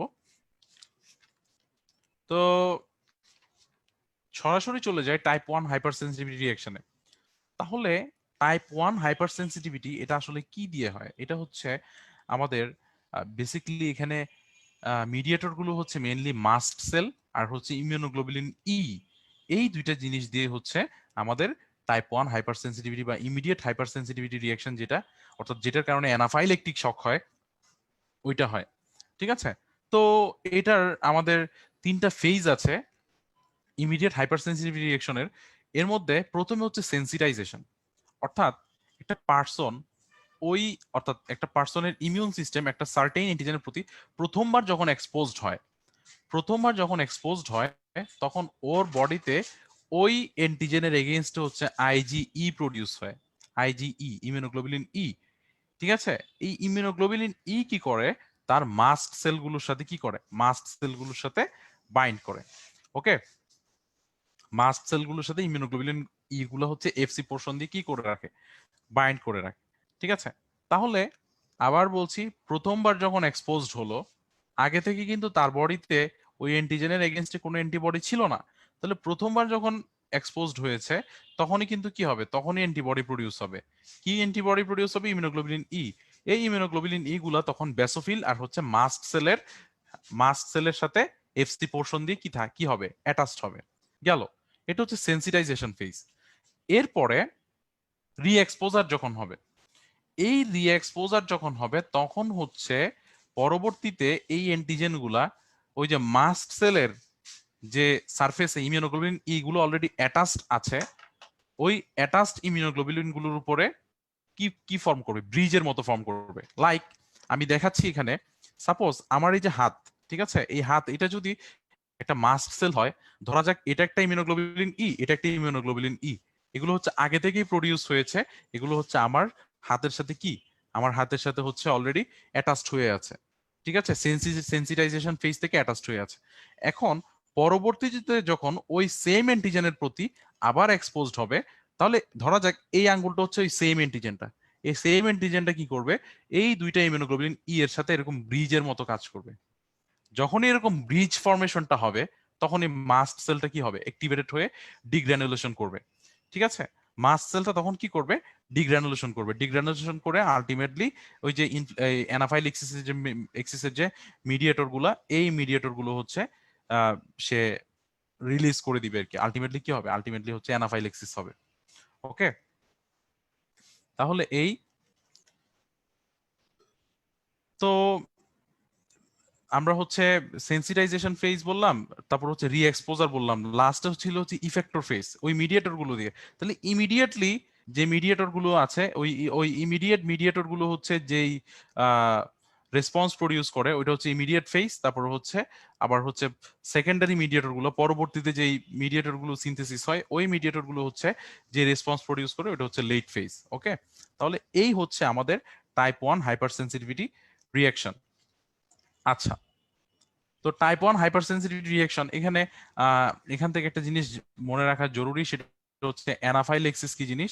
হ্যাঁ, অ্যানাফাইলেক্সিস কি জিনিস, তারপর হচ্ছে অ্যানাফাইলেক্সিস এর মেকানিজম। ঠিক আছে, এটা তোমরা রিডিং পড়লেই বুঝে যাবে। অলরেডি আমি হাইপার সেন্সিটিভিটি বলেছি, ওইটার সাথেই মানে মোটামুটি ডেফিনেশনটা হচ্ছে হাইপার সেন্সিটিভিটির টাইপ 1 হাইপার সেন্সিটিভিটির সাথে 85% এর মতো মিলে যাবে। ঠিক আছে, আর মেকানিজম সেম, নতুন করে বলার কিছু নাই। তাহলে এখানে আমাদের টাইপ 1 হাইপার সেন্সিটিভিটিতে কি কি সেল ইনভলভড, ঠিক আছে, এটা এমসিকিউ আর ভাইবার প্রশ্ন। তাহলে মাস্ট সেল, বেসোফিল আর ইউসিনোফিল, এই তিনটা জিনিস আমাদের মনে রাখতে হবে, মাস্ট সেল, বেসোফিল আর ইউসিনোফিল। আচ্ছা, তো এরপরে আমরা হচ্ছে ইমিডিয়েট হাইপার সেন্সিটিভিটির হচ্ছে কিছু এক্সাম্পল আমরা পড়বো, আমরা মনে রাখার চেষ্টা করব। কিছু লোকাল আছে, কিছু সিস্টেমিক আছে। ওকে, তো লোকাল গুলোর মধ্যে কি কি হতে পারে, লোকাল গুলোর মধ্যে হচ্ছে স্কিন এরাইথেমা হতে পারে, আর্টিকারিয়া হতে পারে, ব্রঙ্কোস্পাজম হতে পারে, ল্যারিঞ্জিয়াল ইডিমা হতে পারে। ঠিক আছে, হ্যাঁ, এগুলো হচ্ছে অ্যানাফাইলেকটিক শক আর কি। সরি, এগুলো সিস্টেমিক গুলো বলছিলাম আমি, সিস্টেমিক গুলো বলছিলাম। তাহলে সিস্টেমিক গুলো হচ্ছে আমাদের অ্যানাফাইলেকটিক শক, অর্থাৎ পুরা বডি অ্যাজ এ হোল একটা সিস্টেম হিসেবে কাজ করে রেসপন্সটা প্রডিউস করবে এবং পেশেন্ট আলটিমেটলি শকে চলে যাবে। তাহলে এইটাতে কি হতে পারে, স্কিন এরাইথেমা হতে পারে, আর্টিকারিয়া হতে পারে, ব্রঙ্কোস্প্যাজম হবে, হাইপোটেনশন হবে, পেশেন্ট আলটিমেটলি শকে গিয়ে কি হবে, ডেথ হবে। ওকে, এটা হচ্ছে সিস্টেমিকটা। আর লোকাল কি কি হতে পারে, লোকাল হচ্ছে অ্যাজমা লাইক সিমটম থাকতে পারে, হে ফিভার হতে পারে, হে ফিভার। তারপর হচ্ছে এক্সিমা হতে পারে। ওকে, তারপর এগুলোর সাথে সাথে ডায়রিয়া, ভমিটিং, এগুলোও হতে পারে। আচ্ছা, তাহলে গেল কিছু সিস্টেমিক আর হচ্ছে কিছু লোকাল বললাম। তো এগুলোর সাথে এগুলোর হচ্ছে আমরা এক্সাম্পলস আমরা মনে রাখার চেষ্টা করবো আর কি এগুলোর সাথে। ওকে, জি স্যার। তারপরে এরপরে হচ্ছে হাইপার সেন্সিটিভিটি ম্যানেজমেন্ট। তো ম্যানেজমেন্ট আসলে তেমন কিছু নাই। ম্যানেজমেন্ট হচ্ছে সবচেয়ে মানে কমন এন্ড ইম্পর্টেন্ট ম্যানেজমেন্ট হচ্ছে ওই এন্টিজেনটাকে অ্যাভয়েড করে চলা, ঠিক আছে, যে এন্টিজেনের প্রতি অ্যালার্জিক, ওইটা অ্যাভয়েড করে চলাই হচ্ছে সবচেয়ে ওয়াইজ কাজ এবং সবচেয়ে ইজি ম্যানেজমেন্ট। ঠিক আছে, এখন এক্সপোজড হয়ে গেছে, সেন্সিটাইজড হয়ে গেছে, কি করব? ডিসেন্সিটাইজেশন করব। ওকে, ডিসেন্সিটাইজেশন করব। তারপরে আর কি করতে পারি? মনোক্লোনাল অ্যান্টিবডি ট্রিটমেন্ট দিতে পারি। ওই যে যে আইজিই গুলো প্রডিউসড হয়েছে সেন্সিটাইজেশন হয়ে, ওই আইজিই গুলোর এগেইনস্টে আমরা হচ্ছে মনোক্লোনাল অ্যান্টিবডি দিতে পারি। তাহলে মনোক্লোনাল অ্যান্টিবডি দিয়ে ওই আইজিই গুলো কি হয়ে যাবে? আলটিমেটলি ডিস্ট্রয় হয়ে যাবে। ওকে, আর হচ্ছে যদি রিঅ্যাকশন হয়েই যায় তখন তো আর এগুলো করতে পারবো না। তখন কি করতে হবে? তখন হচ্ছে ওই যে মাস্ট সেল থেকে যে মিডিয়েটর গুলো রিলিজ হয়েছে ওগুলোকে, ওগুলো যেন কাজ করতে না পারে বা ওগুলোর এগেইনস্টে কাজ করে, ওগুলোর উল্টো কাজ করে, এরকম কোন ড্রাগ আমাদের দিতে হবে। কি দিতে হবে? অ্যান্টিহিস্টামিন দিতে হবে, কর্টিকোস্টেরয়েড দিতে হবে। ঠিক আছে, অ্যান্টিহিস্টামিন, কর্টিকোস্টেরয়েড, অ্যাড্রেনালিন, এগুলো মেইনলি দেওয়া হয়। আচ্ছা, তারপরে আমরা চলে আসি টাইপ 2 হাইপার সেন্সিটিভিটি রিঅ্যাকশন। ঠিক আছে, তাহলে এই টাইপ 2 হাইপার সেন্সিটিভিটিটা মেইনলি অ্যান্টিবডি মিডিয়েটেড, তাই না? তাহলে এটা কিভাবে কাজ করে? এটা হচ্ছে কাজ করে হচ্ছে যখন এটা অ্যান্টিজেনের সাথে যখন একটা অ্যান্টিবডি বাইন্ড করে তখন ওই ওখানে হচ্ছে কি অ্যাক্টিভেট হয়? কমপ্লিমেন্ট অ্যাক্টিভেট হয়। ঠিক আছে, তো কমপ্লিমেন্ট অ্যাক্টিভেট হলে কমপ্লিমেন্টের যে আমাদের প্রোডাক্ট গুলা, ওই প্রোডাক্ট গুলো তো চলে আসবে। আলটিমেটলি কি হবে? সি3বি ফরমেশন হবে। সি3বি কি করবে? কেমোটেক্সিস, অপসোনাইজেশন করবে। অপসোনাইজেশন করে ফ্যাগোসাইটোসিসটা বাড়িয়ে দিবে। আর মেমব্রেন অ্যাটাক কমপ্লেক্স ফর্ম হবে। মেমব্রেন অ্যাটাক কমপ্লেক্স কি করবে? সাইটোলাইসিস করবে, অর্থাৎ সেল লাইসিস করবে। ওকে, তাহলে এটা একটা গেল। তারপরে আরেকটা জিনিস হতে পারে, সেটা হচ্ছে independent antibody dependent cell mediated cytotoxicity. Antibody dependent cell mediated cytotoxicity, এটাও হতে পারে। এখন এটা কিভাবে কাজ করে? এটা কাজ করে হচ্ছে যখন একটা অ্যান্টিজেনের সাথে অ্যান্টিবডি যখন বাইন্ড করে তখন ওই জায়গায় একটা কমপ্লেক্স, যে অ্যান্টিজেন অ্যান্টিবডি কমপ্লেক্সটা ফরমেশন হয়েছে, ওখানে হচ্ছে ন্যাচারাল কিলার সেল। ন্যাচারাল কিলার সেল, ওই জিনিসটা হচ্ছে ন্যাচারাল কিলার সেলকে কি করে? এনকে সেলকে অ্যাক্টিভেট করে। এনকে সেলকে যখন অ্যাক্টিভেট করে, ওই এনকে সেল তখন হচ্ছে সাইটোটক্সিক সাবস্টেন্স রিলিজ করে আলটিমেটলি কি করে দেয়? সেলটাকে ডিস্ট্রয় করে দেয়। ওকে, এটা হচ্ছে অ্যান্টিবডি ডিপেন্ডেন্ট সেল মিডিয়েটেড সাইটোটক্সিসিটি। আরটা কি হতে পারে? আরটা হচ্ছে এক্সট্রা সেলুলার টিস্যু ডিস্ট্রাকশন হতে পারে। কিভাবে হতে পারে? যেসব জায়গায় অ্যান্টিবডি ডিপোজিশন হবে, যেসব জায়গায় অ্যান্টিবডি ডিপোজিশন হবে ওইসব জায়গায় হচ্ছে আলটিমেটলি কি হবে? কমপ্লিমেন্ট অ্যাক্টিভেটেড হবে।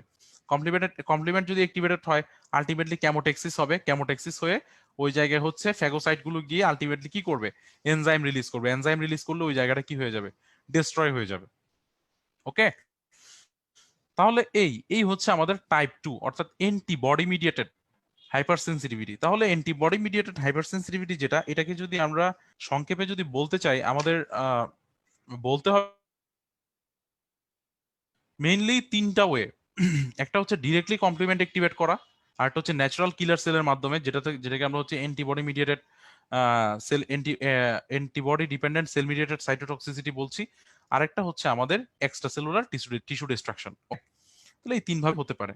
তো এটার এক্সাম্পল গুলো খুবই ইম্পর্টেন্ট। এক্সাম্পল হচ্ছে আমরা জানি যে একদম কমন এক্সাম্পল গুলো, ঠিক আছে, যেমন মিসম্যাচড ব্লাড ট্রান্সফিউশন, হ্যাঁ, তারপর হচ্ছে ইলেকট্রোব্লাস্টোসিস ফিটালিস, অটোইমিউন হিমোলাইটিক এনিমিয়া। একদম কমন কমন যে আমাদের ডিজিজ গুলা, কমন কমন যে অ্যান্টিজেন অ্যান্টিবডি রিঅ্যাকশন গুলো আমরা দেখতে পাই, ওগুলো আর কি।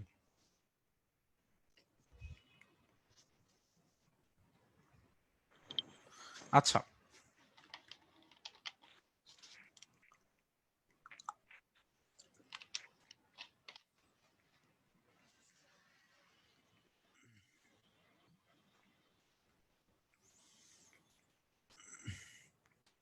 ওকে, তাহলে এই আমরা হচ্ছে এখানে যদিও পুরো মেকানিজমটা আমরা বলে ফেলেছি, এটা শর্ট করে আমি যত লং করে বলেছি, এটা আসলে বোঝানোর জন্য এত বড় করে বলেছি, এত বড় লেখার দরকার নাই খাতায়, ঠিক আছে? 3টা পয়েন্ট বলেছি, 3টা পয়েন্ট শর্ট করে 3টা পয়েন্ট থেকে দুটো দুটো কথা লিখে দিব, আর হচ্ছে এক্সাম্পলস দিব, শেষ। এর বেশি মনে রাখার দরকার নাই। তারপরে আসি ইমিউন কমপ্লেক্স মিডিয়েটেড অর্থাৎ টাইপ 3। এটাতে কি ঘটনা ঘটে? টাইপ 3 তে হচ্ছে অ্যান্টিজেন অ্যান্টিবডি মিলে কি ফর্ম করে? ইমিউন কমপ্লেক্স ফর্ম করে, অর্থাৎ অ্যান্টিজেন অ্যান্টিবডি কমপ্লেক্স ফর্ম করে। ওইটা হচ্ছে কমপ্লিমেন্ট অ্যাক্টিভেট করে। কমপ্লিমেন্ট যখন অ্যাক্টিভেটেড হয়, কমপ্লিমেন্ট আলটিমেটলি কি করে? কেমোট্যাক্সিস করে। এখন কেমোট্যাক্সিস যখন হয়, ওই জায়গায় ফ্যাগোসাইট গুলো আসার পরে ওই জিনিসটাকে ফ্যাগোসাইটোসিস করতে পারে না। ফ্যাগোসাইটোসিস করতে না পেরে সে ওই জায়গায় কি করে দেয়? ওই জায়গায় হচ্ছে সে টক্সিক যে এনজাইম গুলো আছে, লাইটিক যে এনজাইম গুলো আছে, তার মধ্যে যে সাবস্টেন্স গুলো আছে ওগুলো রিলিজ করে দেয়। এখন লাইটিক সাবস্টেন্স গুলো তো আর শুধু ওই অ্যান্টিজেন অ্যান্টিবডি কমপ্লেক্সটাকে শুধু ডিস্ট্রয় করবে না, আশেপাশে আরো যা আছে সবগুলোকেই তো ডিস্ট্রয় করে দেবে, তাই না? এইভাবে যেটা হয় সেটা হচ্ছে আমাদের টাইপ 3 হাইপার সেন্সিটিভিটি, অর্থাৎ antibody antigen antibody complex mediated hyper sensitivity. আচ্ছা, তাহলে আমাদের এটার এক্সাম্পল কি? এটার এক্সাম্পল কিন্তু খুবই কমন। আমরা একদম ব্যাকটেরিওলজি পড়ার সময় আমরা পড়েছিলাম, মনে আছে কিনা, যে অ্যাকিউট গ্লোমেরুলোনেফ্রাইটিস, রিউমেটিক ফিভার, ঠিক আছে? এগুলো কিন্তু এই যে এইটার এক্সাম্পল। ওকে, এই যে immuno complex mediated antigen antibody complex form হয়, ওটা ফ্যাগোসাইটোসিস হতে পারে না, পরে হচ্ছে ফ্যাগোসাইট গুলো ওই জায়গায় হচ্ছে লাইটিক সাবস্টেন্স রিলিজ করে। ওকে, আচ্ছা, তো এখান থেকে এই মেকানিজম জানলাম আর এক্সাম্পল জানলাম, এখানে আমাদের আর কিছু মনে রাখার দরকার নাই। এরপরে সে টাইপ 4। তো টাইপ 4টা তো আমরা অলরেডি জানি, এটা আমরা কিভাবে হয় আমরা অলরেডি গেস করে ফেলেছি অলরেডি। এটা হচ্ছে delayed hyper sensitivity reaction, helper T sell দিয়ে হয়, তাই না? হেল্পার টি সেল দিয়ে।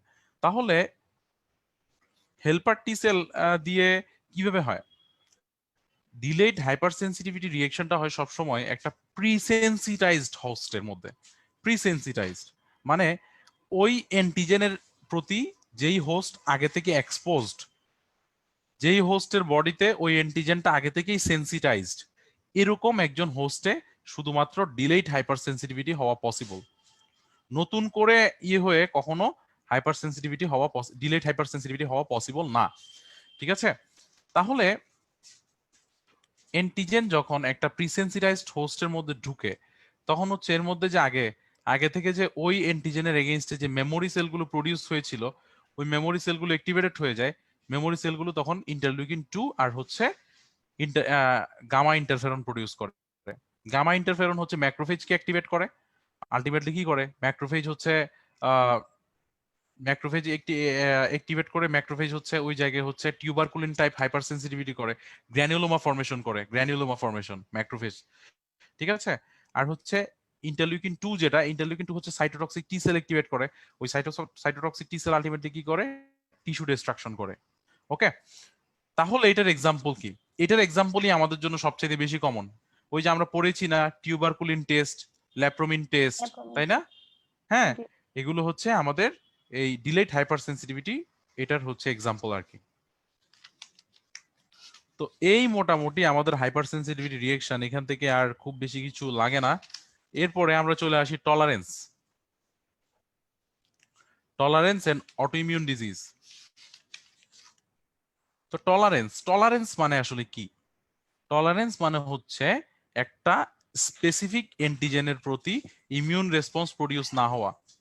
কোনো অ্যান্টিজেনের প্রতি যদি ইমিউন রেসপন্স প্রডিউস না হয়, ওটাকে আমরা বলি টলারেন্স, ঠিক আছে? এখন সেলফ টলারেন্স কি জিনিস? সেলফ টলারেন্স হচ্ছে সেলফ অ্যান্টিজেনের প্রতি ইমিউন রেসপন্স প্রডিউস না হওয়া, ঠিক আছে? তাহলে সেলফ টলারেন্সটা আমাদের জন্য খুব বেশি ইম্পর্টেন্ট, বিকজ যদি সেলফ টলারেন্স না হতো তাহলে কি হতো? সেলফ অ্যান্টিজেনের এগেইনস্টেও ইমিউন রেসপন্স প্রডিউস হতো। তো সেলফ অ্যান্টিজেনের এগেইনস্টে যদি ইমিউন রেসপন্স প্রডিউস হয়, আলটিমেটলি কি হবে?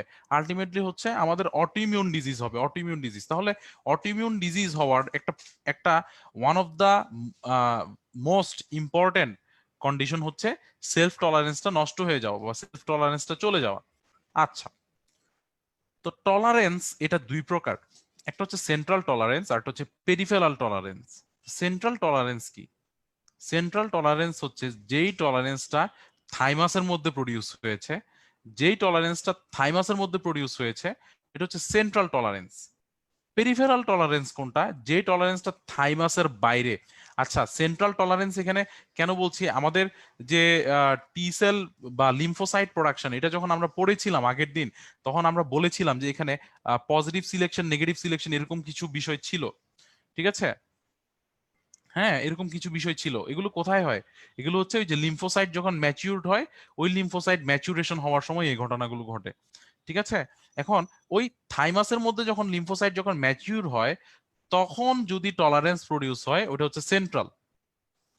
আর হচ্ছে থাইমাস থেকে বেরোনোর পরে যদি টলারেন্স প্রডিউস হয় সেটা হচ্ছে পেরিফেরাল টলারেন্স। আচ্ছা, তাহলে সেন্ট্রাল টলারেন্সটা কিভাবে প্রডিউস হচ্ছে? ফার্স্টে টি সেল, টি সেলের টলারেন্স, এরপর আমরা বি সেলের টলারেন্স, আমরা আলাদা আলাদা করে পড়বো।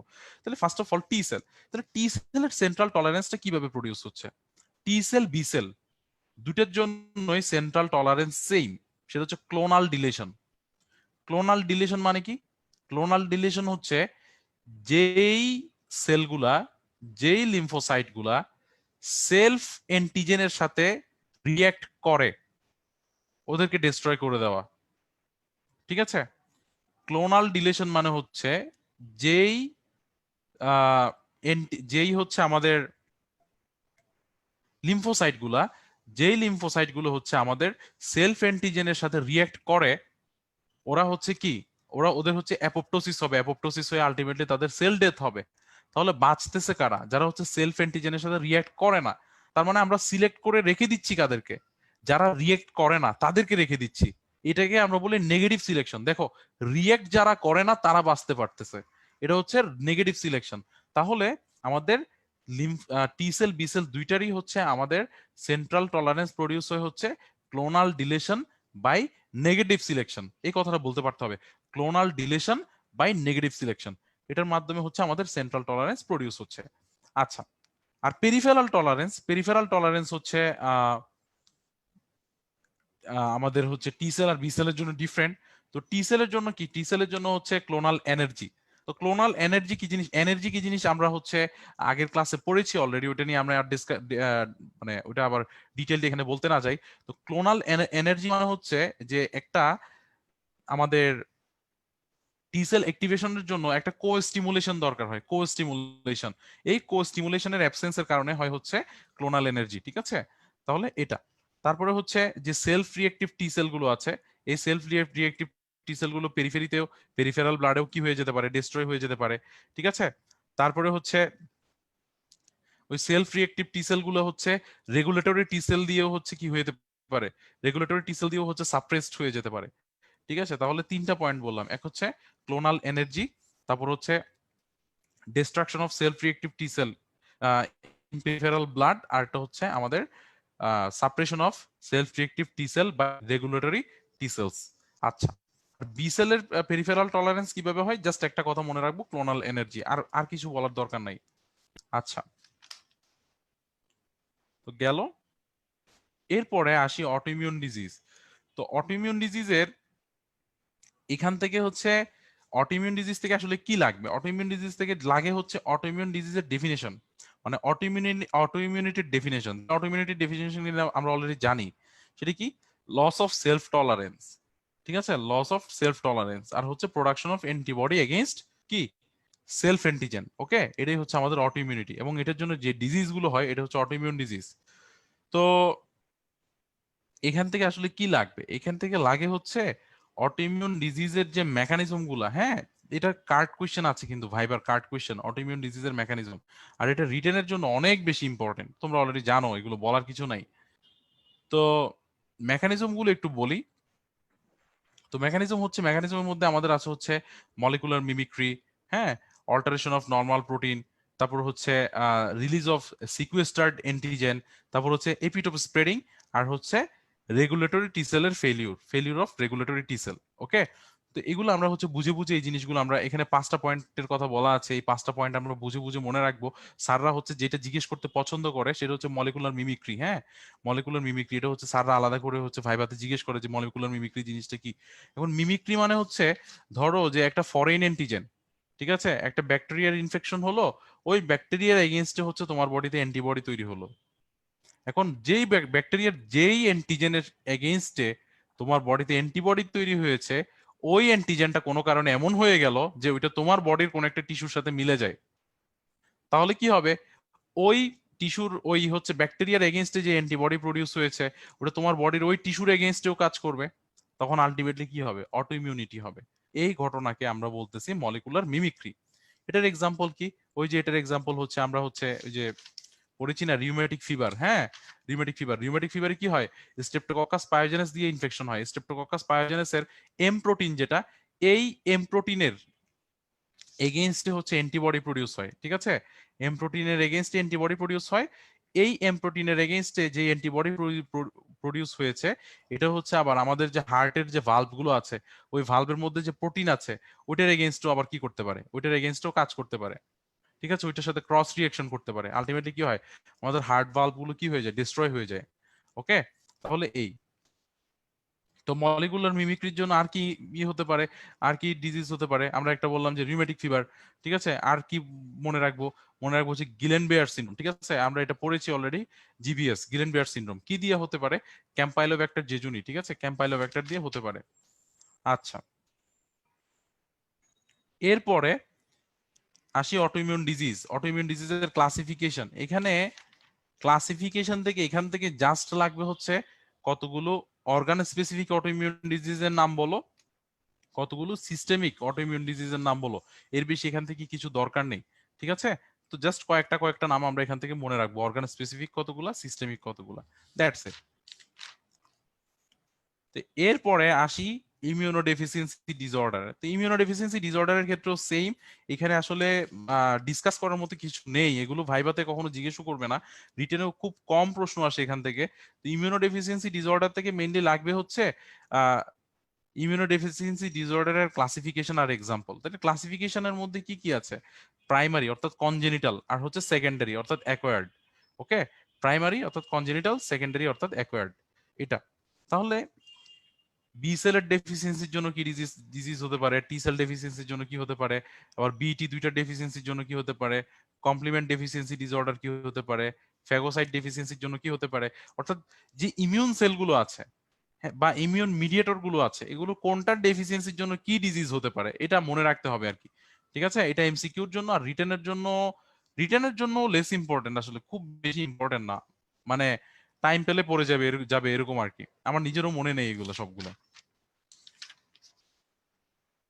আচ্ছা, তো এরপরে আমরা একেবারে লাস্টে চলে আসছি, যে ল্যাবরেটরি ইমিউনোলজি এন্ড হচ্ছে অ্যান্টিজেন অ্যান্টিবডি রিঅ্যাকশন। তাহলে এই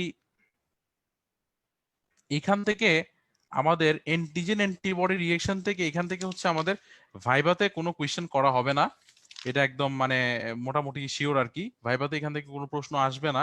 তো এখান থেকে রিটেনে আসলে কি প্রশ্ন আসে? রিটেনে হচ্ছে আমাদের আসে হচ্ছে অ্যান্টিজেন অ্যান্টিবডি রিঅ্যাকশন। হ্যাঁ, অ্যান্টিজেন অ্যান্টিবডি রিঅ্যাকশন গুলো টাইপ কি কি আছে এবং প্রত্যেকটার এক্সাম্পল। ওকে, টাইপ কি কি আছে? যেমন অ্যাগ্লুটিনেশন টেস্ট, প্রেসিপিটেশন টেস্ট, হ্যাঁ, এলাইসা, সিএফটি, তারপর হচ্ছে রেডিও ইমিউনোসে, তারপর হচ্ছে ইমিউনোফ্লুরেসেন্স, ফ্লো সাইটোমেট্রি, আইসিটি।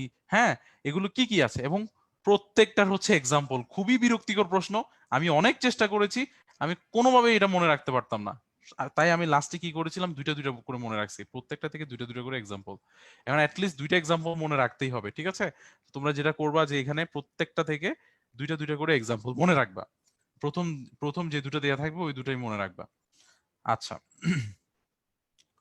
তাহলে এর মধ্যে আমাদের ইম্পর্টেন্ট কোনগুলো? এর মধ্যে ইম্পর্টেন্ট হচ্ছে অ্যাগ্লুটিনেশন টেস্ট আর হচ্ছে এলাইসা। অ্যাগ্লুটিনেশন টেস্ট আর এলাইসা, এই দুইটা দিয়ে হচ্ছে অনেক সময় পরীক্ষায় শর্ট নোট আসে। ঠিক আছে, তো অ্যাগ্লুটিনেশনটা আসলে কি? অ্যাগ্লুটিনেশনটা হচ্ছে একটা অ্যান্টিবডি, একটা হচ্ছে ইনসলিউবল অ্যান্টিজেন। ঠিক আছে, একটা অ্যান্টিবডি যখন ইনসলিউবল অ্যান্টিজেনের সাথে যখন একটা কমপ্লেক্স ফর্ম করে, যখন রিয়েক্ট করে, তখন ওই জায়গায় একটা ল্যাটিস ফর্মেশন হয়। ঠিক আছে, ল্যাটিস ফর্মেশন হয়, এই জিনিসটা আমরা দেখতে পাই। ঠিক আছে, এটাই হচ্ছে আমাদের অ্যাগ্লুটিনেশন টেস্ট। ওকে, তো অ্যাগ্লুটিনেশন টেস্টটা হচ্ছে দুই ধরনের, একটা হচ্ছে ডিরেক্ট আর একটা হচ্ছে ইনডিরেক্ট। তো ডিরেক্ট কোনটা? ডিরেক্ট হচ্ছে অ্যান্টিবডিটা একটা হচ্ছে পার্টিকুলেট অ্যান্টিজেনের সাথে রিয়েক্ট করবে। ঠিক আছে, আর ইনডিরেক্ট কোনটা? যেটাতে হচ্ছে অ্যান্টিবডিটা যে অ্যান্টিজেনের সাথে রিয়েক্ট করবে সেটা পার্টিকুলেট ছিল না, বাট সেটাকে আমরা হচ্ছে একটা ল্যাটেক্স সাবস্টেন্স দিয়ে আমরা সেটাকে পার্টিকুলেট বানিয়ে নিয়েছি।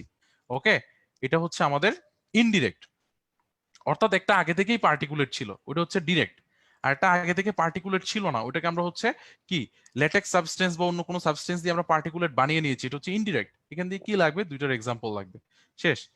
ওকে, এক্সাম্পল মনে রাখবো। তাই এটা দিয়ে শর্ট নোট আসতে পারে, অ্যাগ্লুটিনেশন, ডেফিনেশন বলবো, টাইপ বলবো, এক্সাম্পল বলবো, শেষ। এরপরে চলে আসি এই চ্যাপ্টারের মোটামুটি যেটা ইম্পর্টেন্ট প্রশ্ন আর কি, যেটা শর্ট নোট আসে পরীক্ষায়, আর হচ্ছে মানে ভাইভাতে আসলে কখনো জিজ্ঞেস করতে শুনি নাই, মানে কখনো কাউকে জিজ্ঞেস করেছে বলে শুনি নাই, যদিও আমি পড়ে গিয়েছিলাম। ওটা কি, ওটা হচ্ছে এনজাইম লিঙ্কড ইমিউনোসরভেন্ট অ্যাসে, এলাইসা যেটাকে বলে, এলাইসা। তাহলে এটা কিভাবে করা হয় আমি এটা জাস্ট একটু বুঝিয়ে দেই, এটা নিয়ে হচ্ছে অনেকের কনফিউশন থাকে। তো এটা দুই ধরনের, একটা হচ্ছে ডিরেক্ট, একটা হচ্ছে ইনডিরেক্ট। আমি ফার্স্টে বেসিকটা বুঝাই, প্রিন্সিপালটা বলি আগে। প্রিন্সিপালটা হচ্ছে একটা সলিড জায়গার মধ্যে, একটা সলিড কোনো একটা পেপারে বা কোনো একটা জায়গায় বা কোনো একটা কিছুতে ফার্স্টে একটা এন্টিজেন, একটা নন এন্টিজেন অথবা নন অ্যান্টিবডি অ্যাটাচড করাবো, করিয়ে ওই জায়গায় আমরা হচ্ছে পেশেন্টের সেরাম দেব। এখন পেশেন্টের সেরাম যদি ওই অ্যান্টিজেন ওই অ্যান্টিবডির সাথে যদি বাইন্ড করে, ঠিক আছে, তখন আমরা ওই জায়গায় আরেকটা এনজাইম লিঙ্কড একটা অ্যান্টিবডি দিব। এখন এনজাইম লিঙ্কড অ্যান্টিবডিটা যদি পেশেন্টের সিরামের যে অ্যান্টিজেন অথবা অ্যান্টিবডি এটার সাথে যদি বাইন্ড করে, তখন ওই এনজাইমটা অ্যাক্টিভেটেড হয়ে যায়। তখন ওখানে যদি আমরা কোনো একটা এনজাইম সাবস্ট্রেট দেই, ওই এনজাইম সাবস্ট্রেটটা তখন কি করে, কালার চেঞ্জ করতে পারে। ঠিক আছে, এই যেটা হচ্ছে স্পেকট্রোস্কোপির মাধ্যমে আমরা হচ্ছে দেখতে পারি আর কি। ঠিক আছে, তাহলে এভাবেই হচ্ছে আলটিমেটলি অ্যালাইসাটা করা হয়। তাহলে জিনিসটা আবার বুঝাই বলি যে ফার্স্ট অফ অল একটা অ্যান্টিজেন, একটা অ্যান্টিবডি, একটা অ্যান্টিজেন অথবা একটা অ্যান্টিবডি, এটাকে হচ্ছে আমরা একটা কিসের মধ্যে আমরা হচ্ছে একটা আহ, একটা সলিড কোন একটা সাবস্টেন্স লাইক একটা পেপারের উপরে আমরা হচ্ছে এটাকে বাইন্ড করব, এটাকে অ্যাটাচড করে দিব। এরপরে ওখানে হচ্ছে আমরা হচ্ছে কি দিব, আমরা হচ্ছে পেশেন্টের সিরাম দেব। তাহলে পেশেন্টের সিরাম দেওয়ার পরে এরপরে হচ্ছে আমরা একটা ওখানে এনজাইম লিঙ্কড অ্যান্টিবডি ওখানে অ্যাড করব। এখন পেশেন্টের সেরামের ওই অ্যান্টিজেন অথবা অ্যান্টিবডির সাথে যদি এনজাইম লিঙ্কড যেই অ্যান্টিবডি পরে আমরা অ্যাড করেছি ওইটা যদি রিয়্যাক্ট করলে এনজাইমটা অ্যাক্টিভেটেড হবে, তাহলে ওই এনজাইম সাবস্ট্রেট কালার চেঞ্জ করবে। তার মানে বোঝা যাচ্ছে যে রিয়াকশন হওয়া মানে আমরা যেই অ্যান্টিবডিটা খুঁজতেছিলাম বা যে অ্যান্টিজেনটা খুঁজতেছিলাম ওটা হচ্ছে পেশেন্টের সিরামের মধ্যে প্রেজেন্ট। তাহলে খেয়াল করি এনজাইম সাবস্ট্রেট কালার কখন চেঞ্জ করতেছে, এনজাইম সাবস্ট্রেট কালার চেঞ্জ করতেছে যদি অ্যান্টিবডির সাথে অ্যান্টিজেনের রিয়াকশন হয়। আর রিয়াকশন হওয়া মানে কি, রিয়াকশন হওয়া মানে হচ্ছে যেই অ্যান্টিবডি আমরা খুঁজতেছিলাম বা যেই অ্যান্টিজেন আমরা খুঁজতেছিলাম ওই অ্যান্টিজেনটা হচ্ছে অথবা ওই অ্যান্টিবডিটা পেশেন্টের সিরামের মধ্যে আছে, অর্থাৎ টেস্ট পজিটিভ। ওকে, এটাই হচ্ছে আমাদের এলাইসা। তাহলে এই যে এটা হচ্ছে মানে ডিরেক্ট ইনডিরেক্ট দুইটাই হতে পারে। তো ডিরেক্টের মাধ্যমে কি ডিটেক্ট করে, ইনডিরেক্টের মাধ্যমে কি ডিটেক্ট করে, ডিরেক্টের মাধ্যমে ডিটেক্ট করে হচ্ছে অ্যান্টিজেন, আর ইনডিরেক্টের মাধ্যমে ডিটেক্ট করে হচ্ছে অ্যান্টিবডি। ঠিক আছে, তো এই হচ্ছে বেসিক আর কি। তো এইটা একটু বই থেকে একবার রিডিং দিয়ে দিলে তোমরা আশা করি বুঝে যাবে। তো এরপরে এখানে আসলে এভাবে করে ডিসকাস করার মতো কিছু নেই। লাস্ট চ্যাপ্টার হচ্ছে ভ্যাকসিন। তো ভ্যাকসিন আসলে ভ্যাকসিন নিয়ে কিছু মানে বলার মতো কিছু নাই আর কি। এখান থেকে আসলে এমসিকিউ ছাড়া কখনো কিছু আসে না। হ্যাঁ, ভ্যাকসিনের ডেফিনেশন আর ডেফিনেশনও লাগে না, আসলে ভ্যাকসিনের টাইপ গুলো লাগে, কোন কোন ভ্যাকসিন হচ্ছে কোন ধরনের। ঠিক আছে, এটা হচ্ছে জাস্ট এমসিকিউর জন্য, আর কিছু না। টাইপ এন্ড এক্সাম্পলস, আর কিছু লাগবে না। So that's all about immunology. আমরা একেবারে ইমিউনোলজির লাস্ট প্রান্তে চলে এসেছি আর কি। আমাদের মোটামুটি ইমিউনোলজি ডিসকাস করা হয়েছে দুইটা ক্লাসে। আশা করি সবাই বুঝতে পেরেছে, সবাই এটা দিয়ে উপকৃত হবে। তো লাস্টে হচ্ছে কিছু কথা বলে নেই, সেটা হচ্ছে ইমিউনোলজি এমন একটা টপিক যে এই টপিক যদি আমরা যদি না বুঝি, আমরা ফিউচারে যখন আমরা আরেকটু হায়ার লেভেলের পড়াশোনা করব আমরা কিন্তু অনেক বিপদে পড়বো, অনেক কিছু কিন্তু আমরা বুঝবো না। হ্যাঁ, এই জন্য আমাদের জন্য ইমিউনোলজিটা বুঝে বুঝে পড়া খুবই ইম্পর্টেন্ট।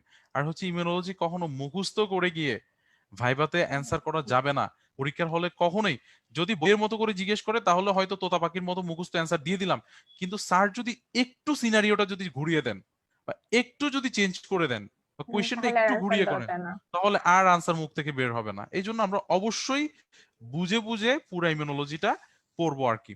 তো আমি যতটুকু জি, বলেছি, আমি চেষ্টা করেছি যে ভাইবা আর রিটেন সবগুলো মোটামুটি কভার করার। দুটাই কভার হয়ে এমসিকিউর, গেছে।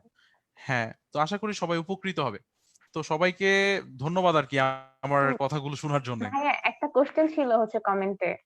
হুম। ভাইয়া হচ্ছে একজন লিখছে যে হচ্ছে মানে কমপ্লিমেন্টে যে পাথেয়গুলো আছে ওইটা যখন রিটেনে আসবে তখন কি ফিগার দেওয়ার দরকার আছে নাকি শুধু পাথেয়টা লিখলেই হবে? শুধু পাথওয়ে লিখলেই হবে? তো শুধু পাথওয়ে অথবা শুধু ফিগার, যে কোনো একটা। যেকোনো একটা ফিগারের দিলেই হবে। ফিগারের মধ্যেও কিন্তু পাথওয়ে দেখানো যায়, তাই না? তা আমি যেটা করেছিলাম, আমি ফিগারের মধ্যেই পাথওয়েটা দেখিয়ে দিয়েছিলাম। মানে ওই যে ইয়ের মধ্যে দেখিও তোমরা, লেঞ্জের মধ্যে একটা ছক আছে এরকম, মানে অ্যারো চিহ্ন দিয়ে দিয়ে একটা ফ্লো চার্টের মতো। ওই ফ্লো হ্যাঁ, চার্টের মতো যে পাথেয়। ছকটা আছে, আমি আমি ওইটাই দেখিয়ে দিয়েছিলাম। ঠিক আছে? কারণ ওইটা লিখতে, ওইটা করতে কিন্তু সময় কম লাগে। না হলে লিখতে গেলে কিন্তু বর্ণনা অনেক লিখতে হয়। এত বর্ণনাতে না গিয়ে ওই যে ওই ফ্লো চার্টটা সুন্দর মতো দিয়ে দিলে তাইলে কিন্তু হয়ে যায়। তো ওই ফ্লো চার্টটা মনে রাখার চেষ্টা করো, তাহলেই হবে। জি ভাইয়া, থ্যাংক ইউ ভাইয়া। My pleasure. আমরা মনে হয় শেষ করতে পারি। তাহলে ভাই আমি মানে হচ্ছে এন্ডিংটা বলবো? হ্যাঁ, বলো, মানে সমস্যা নেই। আচ্ছা, আমি আমি হচ্ছে ভিডিও অফ করে দেই। আচ্ছা ভাই সমস্যা নেই। আচ্ছা ভাইয়া, অসংখ্য ধন্যবাদ আপনাকে এত রাতে এত সময় করে এত সুন্দর করে ইমিউনোলজিটা পুরাটা শেষ করে দেওয়ার জন্য। আর এতক্ষণ আমাদের সাথে যারা ছিলেন কষ্ট করে তাদেরকে অসংখ্য ধন্যবাদ মনোযোগ সহকারে আমাদের ক্লাসটা দেখার জন্য। ভাইয়া ইতিমধ্যে হচ্ছে general bacteriology, systemic bacteriology, mycology, আজকে ইমিউনোলজি পার্টটাও শেষ করেছেন। কেউ যদি ভাইয়ার পূর্ববর্তী ক্লাসগুলো দেখতে চান আমাদের এক্সেস মেডিকেল স্কুলের ইউটিউব চ্যানেলে গিয়ে মাইক্রোবায়োলজি প্লেলিস্টে সবগুলো ক্লাসের ভিডিও পেয়ে যাবেন। আর পরবর্তী ক্লাস দেখার জন্য এক্সেস মেডিকেল স্কুলের সাথে থাকুন। সবাইকে অসংখ্য ধন্যবাদ। শুভরাত্রি।